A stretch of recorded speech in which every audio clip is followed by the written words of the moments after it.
+2 മെയിൻസുമായിട്ട് ബന്ധപ്പെടുത്തിയിട്ട് civil police ഓഫീസറിൻ്റെ ഒരുപാട് ക്ലാസ്സുകൾ നമ്മൾ കവർ ചെയ്തിട്ടുണ്ടായിരുന്നു. ക്ലാസ്സുകളും മോക്ക് ടെസ്റ്റുകളും കവർ ചെയ്തിട്ടുണ്ടായിരുന്നു. ഫയർമാൻ്റെ ക്ലാസ്സുകൾ നമ്മൾ ചെയ്തിട്ടുണ്ട്. അതുപോലെ തന്നെ ഇതെന്ന് പറയുന്നത് ഫയർമാൻ എഴുതുന്നവർക്ക് വേണ്ടിയിട്ടുള്ള ഒരു മോക്ക് ടെസ്റ്റാണ്. അപ്പോൾ എക്സാം എഴുതുന്ന സീരിയസ്നെസ്സോട് തന്നെ ഈ ഒരു എക്സാം അപ്രോച്ച് ചെയ്യാനായിട്ട് ശ്രമിക്കുക. കയ്യിലൊരു പേപ്പറും പേനയൊക്കെ ആയിട്ട് വെച്ചുകൊണ്ട് ഞാൻ ക്വസ്റ്റ്യൻ വായിക്കും. നിങ്ങൾ എന്ത് ചെയ്യണം? ക്വസ്റ്റ്യൻ വായിച്ചു കഴിഞ്ഞാൽ ഉടൻ വീഡിയോ പോസ് ചെയ്ത ശേഷം ഉത്തരം കണ്ടെത്താനായിട്ട് ശ്രമിക്കുക. ഓക്കെ, നമുക്ക് സംസാരിച്ചത് സമയം കളയുന്നില്ല, വീഡിയോയിലേക്ക് തന്നെ കടക്കാം. ഒന്നാമത്തെ ചോദ്യത്തിലേക്ക് തന്നെ കടക്കാം. തിരശ്ചീനമായ ഒരു ഇന്ധന ശേഖരത്തിന് മുകളിൽ സംജാതമാകുന്ന ബാഷ്പം ഓക്സിജനുമായി ചേർന്ന് ഒന്നാകെ ജ്വലനത്തിന് വിധേയമാകുന്നതിന് പറയുന്ന പേര് എന്തെന്നാണ് ഒന്നാമത്തെ ചോദ്യം. ചോദ്യം വളരെ ശ്രദ്ധിച്ചു കേൾക്കുക. തിരശ്ചീനമായ ഒരു ഇന്ധന ശേഖരത്തിന് മുകളിൽ സംജാതമാകുന്ന ബാഷ്പം ഓക്സിജനുമായി ചേർന്ന് ഒന്നാകെ ജ്വലനത്തിന് വിധേയമാകുന്നതിന് പറയുന്ന പേരെന്തെന്നാണ് നമ്മുടെ ചോദ്യം. ഉത്തരം എന്താണ്? ഓപ്ഷൻ സി ആണ് ശരി ഉത്തരം. പൂൾ ഫയർ എന്നാണ് കേട്ടോ. അപ്പോൾ തിരശ്ചീനമായ ഒരു ഇന്ധന ശേഖരത്തിന് മുകളിൽ സംജാതമാകുന്ന ബാഷ്പം ഓക്സിജനുമായി ചേർന്ന് ഒന്നാകെ ജ്വലനത്തിന് കാരണമാകുന്നുവെങ്കിൽ അതിനെന്താണ് പറയുന്നത്?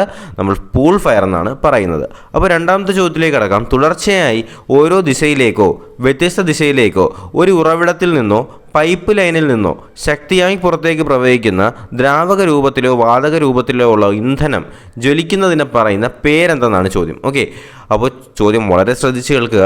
തുടർച്ചയായി ഒരേ ദിശയിലേക്കോ വ്യത്യസ്ത ദിശയിലേക്കോ എന്താണ് ചെയ്യുന്നത്? ഒരു ഉറവിടത്തിൽ നിന്നോ പൈപ്പ് ലൈനിൽ നിന്നോ ശക്തിയായിട്ട് പുറത്തേക്ക് പ്രവഹിക്കുന്ന ദ്രാവക രൂപത്തിലോ വാതക രൂപത്തിലോ ഉള്ള ഇന്ധനം ജ്വലിക്കുന്നതിനെ പറയുന്ന പേരെന്തെന്നാണ് നമ്മുടെ രണ്ടാമത്തെ ചോദ്യം. എന്താണ്? ജെറ്റ് ഫയർ എന്നാണ് കേട്ടോ. ഓപ്ഷൻ എ ആണ് ശരി ഉത്തരം. ജെറ്റ് ഫയർ എന്നാണ് അറിയപ്പെടുന്നത്. ഓക്കെ, അപ്പോൾ രണ്ട് ചോദ്യം നമുക്ക് ക്ലിയർ അല്ലേ?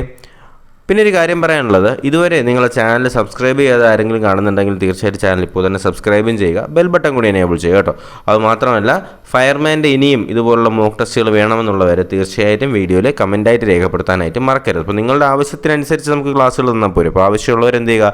തീർച്ചയായിട്ടും കമൻറ്റായിട്ട് രേഖപ്പെടുത്തുക. ഓക്കെ, നമുക്ക് മൂന്നാമത്തെ ചോദ്യത്തിലേക്ക് തന്നെ കടക്കാം. ഇന്ധന ബാഷ്പവും വായുവും കൂടിക്കലർന്ന മിശ്രിതം ഗോളാകൃതിയിൽ ഒന്നിച്ച് കത്തുന്നതിന് പറയുന്ന പേരെന്താണ് ചോദ്യം. എന്താണ്? ഇന്ധന ബാഷ്പവും വായുവും കൂടിക്കലർന്ന മിശ്രിതം ഗോളാകൃതിയിൽ ഒന്നിച്ച് കത്തുന്നതിന് പറയുന്ന പേരെന്താണ് നമ്മുടെ മൂന്നാമത്തെ ചോദ്യം. എന്താണ് പറയുന്നത്? ഗോളാകൃതിയിൽ എന്ന് പറയുമ്പോൾ തന്നെ നമുക്ക് ഓപ്ഷൻ കണ്ടെത്താൻ കഴിയും. ശരി ഉത്തരം എഴുതിയല്ലോ. ഓപ്ഷൻ സി ആണ് ശരി ഉത്തരം. ഫയർ ബോൾസ് എന്നാണ് കേട്ടോ. Fire balls, അഗ്നിഗോളങ്ങൾ. ഓക്കെ, അപ്പോൾ ഇന്ധന ബാഷ്പവും വായുവും കൂടിക്കലർന്ന് മിശ്രിതം എന്ത് ചെയ്യുന്നു? ഗോളാകൃതിയിൽ ഒന്നിച്ച് കത്തുന്നതിന് പറയുന്ന പേരാണ് ഫയർ ബോൾസ്. നാലാമത്തെ ചോദ്യത്തിലേക്ക് നമുക്ക് കിടക്കാം. ബ്ലീവിൻ്റെ പൂർണ്ണരൂപം എന്താണ്? ബ്ലീവിൻ്റെ പൂർണ്ണരൂപം എന്താണ്? നമ്മുടെ ഫയർമാൻ സ്പെഷ്യൽ ടോപ്പിക്കിൻ്റെ ക്ലാസ്സിൽ അത് വളരെ വ്യക്തമായിട്ട് പറയുന്നുണ്ട്. ആ ക്ലാസ് കാണാത്തവർക്ക് വേണ്ടിയിട്ട് വേണമെങ്കിൽ ഞാൻ എന്ത് ചെയ്യാം, അതിൻ്റെ ലിങ്ക് ഞാൻ കമൻറ്റ് ബോക്സിൽ പിൻ ചെയ്തേക്കാം. അതുപോലെ തന്നെ വീഡിയോയുടെ അവസാനം എൻ സ്ക്രീനായിട്ടും കൊടുത്തേക്കാം. അപ്പോൾ ബ്ലീവിൻ്റെ ഫുൾ നെയിം എന്താണെന്നാണ് നമ്മുടെ നാലാമത്തെ ചോദ്യം. ഓപ്ഷൻസ് വായിച്ച ശേഷം നിങ്ങൾ ശരി ഉത്തരം കണ്ടെത്താനായിട്ട് ഒന്ന് ശ്രമിച്ചു നോക്കുക. ഓക്കെ, നിങ്ങൾ ശരി ഉത്തരം കണ്ടെത്തിയെന്ന് തന്നെ വിശ്വസിക്കുന്നു. അങ്ങനെയാണെങ്കിൽ ഓപ്ഷൻ സി ആണ് ശരി ഉത്തരം. Boiling liquid expanding vapour explosion. എന്താണ്? Boiling liquid expanding vapour explosion എന്നാണ് എന്തെന്ന് പറയുന്നത്? ബ്ലീവിൻ്റെ full form. Boiling liquid expanding vapour explosion ആണ് ബ്ലീവിൻ്റെ പൂർണ്ണരൂപം. അഞ്ചാമത്തെ ചോദ്യത്തിലേക്ക് നമുക്ക് കിടക്കാം. വായുവും എന്തുമായി ചേർന്നുള്ള മിശ്രിതമാണ് ജ്വലന പരിധിക്കുള്ളിലാകുമ്പോൾ ജ്വലനം സംഭവിക്കുന്നത്? ചോദ്യം ശ്രദ്ധിക്കുക. വായുവും എന്തുമായി ചേർന്നുള്ള മിശ്രിതമാണ് ജ്വലന പരിധിക്കുള്ളിലാകുമ്പോൾ ജ്വലനം സംഭവിക്കുന്നത് എന്നാണ് നമ്മുടെ അഞ്ചാമത്തെ ചോദ്യം. ശരി ഉത്തരം എന്താണ്? ഇന്ധന ബാഷ്പം. ഓപ്ഷൻ എ ആണ് ശരി ഉത്തരം. ഇന്ധന ബാഷ്പം. വായുവും ഇന്ധന ബാഷ്പവും ചേർന്നുള്ള മിശ്രിതമാണ് ജ്വലന പരിധിക്കുള്ളിലാകുമ്പോൾ ജ്വലനം സംഭവിക്കുന്നത്. ഓക്കെ അല്ലേ? ഓക്കെ, നമുക്കടുത്ത് ആറാമത്തെ ചോദ്യത്തിലേക്ക് തന്നെ കടക്കാം. ഇന്ധന ബാഷ്പവും വായുവും തമ്മിൽ കലരുന്നതിനെ എന്തെന്ന് പറയുന്നു എന്നാണ് ചോദ്യം. ഇന്ധന ബാഷ്പവും വായുവും തമ്മിൽ കലരുന്നതിനെ എന്തെന്ന് പറയുന്നു? 4 പോയിന്റ് ഇതിനകത്ത് കൊടുത്തിട്ടുണ്ട്. അപ്പോൾ ഇതിൽ നിന്ന് ശരി ഉത്തരം കണ്ടെത്താനായിട്ട് ഒന്ന് ശ്രമിച്ചു നോക്കിയേ. ഇന്ധന ബാഷ്പവും വായുവും തമ്മിൽ കലരുന്നതിനെ നമ്മൾ ഡിഫ്യൂഷൻ എന്നാണ് പറയുന്നത്. ഓക്കെ, അപ്പോൾ എന്താണ്?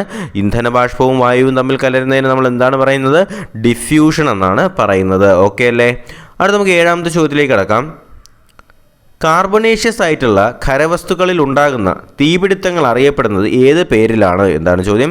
കാർബണേഷ്യസ് ആയിട്ടുള്ള ഖരവസ്തുക്കളിൽ നിന്നുണ്ടാകുന്ന തീപിടുത്തത്തിന് അറിയപ്പെടുന്ന പേര് എന്തെന്നാണ് നമ്മുടെ ഏഴാമത്തെ ചോദ്യം. എന്താണ് കാർബണേഷ്യസ് ആയ ഖരവസ്തുക്കളിൽ, നമ്മളിത് ക്ലാസ്സിൽ ഡിസ്കസ് ചെയ്തതാണ്, കാർബണേഷ്യസ് ആയിട്ടുള്ള ഖരവസ്തുക്കളിൽ ഉണ്ടാവുന്ന തീപിടുത്തത്തിന് നമ്മൾ അറിയപ്പെടുന്ന പേരാണ് ക്ലാസ് എ ഫയറുകൾ. ഓക്കെ, അപ്പോൾ ക്ലാസ് എ ഫയർ എന്ന് പറഞ്ഞാൽ എന്താണ്? കാർബണേഷ്യസ് ആയിട്ടുള്ള ഖരവസ്തുക്കളിൽ ഉണ്ടാകുന്ന തീപിടുത്തത്തിന് അറിയപ്പെടുന്ന പേരാണ് ക്ലാസ് എ ഫയറുകൾ. ഓക്കെ, അടുത്ത എട്ടാമത്തെ ചോദ്യം എന്ന് പറയുന്നത് ജലം ഉപയോഗിച്ച് തീപിടുത്തത്തെ കെടുത്തുന്നതിനെ പറയുന്ന പേരെന്തെന്നാണ് ചോദ്യം. ഇത് നമ്മൾ ഡിസ്കസ് ചെയ്തതാണ് അല്ലേ.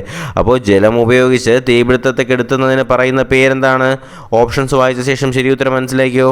ഓപ്ഷൻ സി ആണ് ശരി ഉത്തരം, കൂളിംഗ് എഫക്റ്റ് എന്നാണ്. ജലം ഉപയോഗിച്ച് തീപിടുത്തത്തെ കെടുത്തുന്നതിന് അറിയപ്പെടുന്ന പേരാണ് കൂളിംഗ് എഫക്റ്റ്. ജലം ഉപയോഗിച്ച് തീപിടുത്തത്തെ കെടുത്തുന്നതിനുള്ള അറിയപ്പെടുന്ന പേരാണ് കൂളിംഗ് എഫക്റ്റ്. ഒൻപതാമത്തെ ചോദ്യം DCPയുടെ പൂർണ്ണ രൂപം എന്താണ്? ഡെപ്യൂട്ടി കമ്മീഷണർ ഓഫ് പോലീസ് എന്നല്ല, DCPയുടെ ഫയർമാനിൽ DCPയുടെ പൂർണ്ണ രൂപം എന്തെന്നാണ് നമ്മുടെ ഒൻപതാമത്തെ ചോദ്യം. ഓക്കെ, നിങ്ങൾ ശരി ഉത്തരം കണ്ടെത്തിയോ? ഒന്ന് ശ്രമിച്ചു നോക്കിയേ വീഡിയോ പോസ്റ്റ് ചെയ്ത ശേഷം. ശരി ഉത്തരം നിങ്ങൾ കണ്ടെത്തിയിട്ടുണ്ടെങ്കിൽ എന്താണ് DCP? Dry chemical powder. Option D ആണ് ശരി ഉത്തരം. ഡ്രൈ കെമിക്കൽ പൗഡറിനെയാണ് നമ്മൾ DCP എന്നറിയപ്പെടുന്നത്. ഡ്രൈ കെമിക്കൽ പൗഡറാണ് നമ്മൾ എന്തെന്നറിയപ്പെടുന്നത്? DCP. ഡ്രൈ കെമിക്കൽ പൗഡറാണ് DCP. ഓക്കെ അല്ലേ. അടുത്ത 11ാമത്തെ ചോദ്യം, താഴെ പറയുന്നവയിൽ അഗ്നിയുടെ സവിശേഷത അല്ലാത്തത് ഏതെന്നാണ് ചോദ്യം. എന്താണ് താഴെ പറയുന്നതിൽ അഗ്നിയുടെ സവിശേഷതകൾ അല്ലാത്തത് ഏതൊക്കെയെന്നാണ് ചോദ്യം. അപ്പോൾ അല്ലാത്തത് ഏതെന്ന് പറയുന്നതിന് മുന്നേ നമുക്ക് ഏതൊക്കെയാണെന്ന് നോക്കാം അല്ലേ. ഡാർക്ക് കണ്ടോ. അപ്പോൾ താഴെ പറയുന്നതിൽ അഗ്നിയുടെ സവിശേഷത അല്ലാത്തതാണ്. അപ്പോൾ നമുക്ക് സവിശേഷത ആയിട്ടുള്ളത് ഏതൊക്കെയാണെന്ന് നോക്കാം. അപ്പോൾ അഗ്നിയുടെ ഒന്നാമത്തെ സവിശേഷതയാണ് ഡാർക്ക്. ഓക്കെ, അഗ്നിയുടെ ഒന്നാമത്തെ സവിശേഷത എന്താണ്? ഡാർക്ക് എന്നാണ്. രണ്ടാമത് നമുക്ക് എന്ത് പറയാം? അഗ്നി എന്താണ്? ഹോട്ടാണ്. അപ്പോൾ അഗ്നിയുടെ രണ്ടാമത്തെ സവിശേഷത ഹോട്ടാണ്. മൂന്നാമത്തെ സവിശേഷത എന്താണ്? ഫാസ്റ്റ് ആണ്. അഗ്നിയുടെ മൂന്നാമത്തെ സവിശേഷത ഫാസ്റ്റ് ആണ്. അപ്പോൾ ഇനി മിച്ചമുള്ള ഏതാണ്? ഡ്രൈ അല്ലേ. അപ്പോൾ ഡ്രൈ നമുക്ക് ഇതിനകത്ത് ഉൾപ്പെടുത്തണ്ട. ഓക്കെ, അപ്പോൾ അഗ്നിയുടെ സവിശേഷതകൾ ഏതൊക്കെയാണ്? ഫാസ്റ്റ് ആണ്, ഹോട്ടാണ്, ഡാർക്കാണ്. ഫാസ്റ്റാണ്, ഹോട്ടാണ്, ഡാർക്കാണ്. ഓക്കെ അല്ലേ. അപ്പോൾ എന്തൊക്കെയാണ്? ഫാസ്റ്റാണ്, ഹോട്ടാണ്, ഡാർക്കാണ്. എന്ത്? ഫയർ. ഓക്കെ അല്ലേ. അടുത്ത നമുക്ക് 11ാമത്തെ ചോദ്യത്തിലേക്ക് കടക്കാം.